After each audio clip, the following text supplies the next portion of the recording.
नमस्कार, मैं हूं खुशबू हजारे। आप देख रहे हैं खबर ठिकाना। अलग अलग जगह के अलग अलग ट्रेडिशन होते हैं। जब शादी होती है तो कई तरह की रस्में निभाई जाती है। लेकिन क्या कभी आपने किसी शादी में ऐसी रस्म के बारे में सुना है जब घर वाले जो हैं वो दुल्हन को आशीर्वाद के रूप में थूक देते हैं।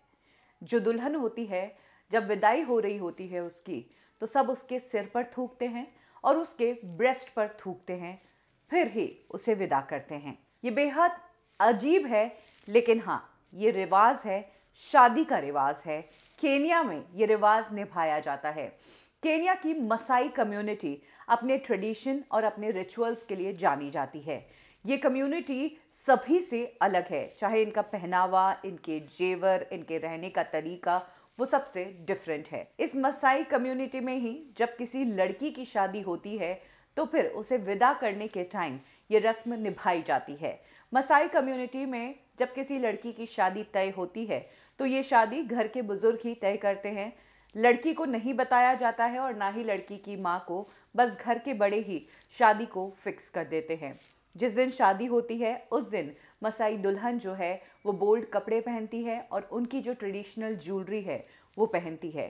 शादी के दिन ही दुल्हन का सिर मुंडाया जाता है और उसके बाद मेमने का मीट और मेमने का तेल उसके सिर पर लगाया जाता है। इसके बाद जिस वक्त दुल्हन की विदाई हो रही होती है, जब उसका पति उसे अपने घर ले जा रहा होता है, तब दुल्हन के पिता उसे आशीर्वाद के रूप में उसके सिर पर थूकते हैं और उसके ब्रेस्ट पर थूकते हैं। फैमिली में जिस जिस शख्स से दुल्हन आशीर्वाद लेती है वो शख्स इस दुल्हन के सिर पर और उसके ब्रेस्ट पर थूकता है।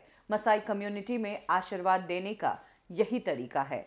इसके बाद जब दुल्हन अपने ससुराल चली जाती है तो फिर 2 दिन तक उसका पति उसके साथ नहीं रहता है। दुल्हन को उसकी सास तरह तरह की बातें कहती है, बुरी बातें कहती है, जिसे एक बैड लक भगाने का तरीका माना जाता है। और 2 दिन बाद दुल्हन का सिर फिर से मुंडवाया जाता है। उसके बाद कुछ और रस्में होती है और फाइनली जो दुल्हन है वो अपने पति के साथ रहने जाती है। दोनों औरत और मर्द कहलाते हैं। तो कुछ इस तरीके से ये एक अलग सा रिवाज निभाया जाता है मसाई कम्युनिटी में। इस रिवाज के बारे में कई सारे न्यूज़ और आर्टिकल्स में बात की गई है और कई लोग इस क्यूरियोसिटी के कारण मसाई वेडिंग्स भी अटेंड करने जाते हैं, खासकर ये देखने के लिए कि किस तरह से थूक कर दुल्हन को आशीर्वाद दिया जाता है। जहां एक तरफ थूकना डेरोगेटरी और बदतमीजी माना जाता है, मसाई कम्युनिटी में इसी थूकने को ब्लेसिंग माना जाता है। खबर ठिकाना में अभी के लिए बस इतना ही। पल पल की अपडेट्स को हिंदी में जानने के लिए सब्सक्राइब करें हमारा चैनल खबर ठिकाना।